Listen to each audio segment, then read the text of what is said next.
highlights the grace and poise of Myanmar young women, reflecting the cultural value passed down through generations. Welcome the performers to the stage.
Penny Foundation မှာစုငွေ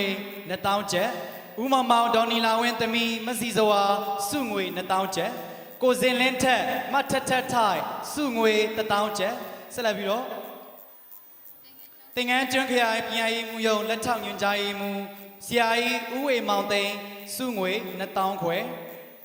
ဆက်လက်ပြီးတော့ဒေါခင်မိုးအေးစုငွေ1000ကျပ်တိတိချီးမြှင့်သွားပါတယ်ခင်ဗျာဦးအောင်ငိမ့်ချမ်းကလည်းပဲဆက်လက်ပြီးတော့စုငွေ1000ကျပ်ချီးမြှင့်2000ချီးမြှင့်သွားပါတယ်ခင်ဗျာ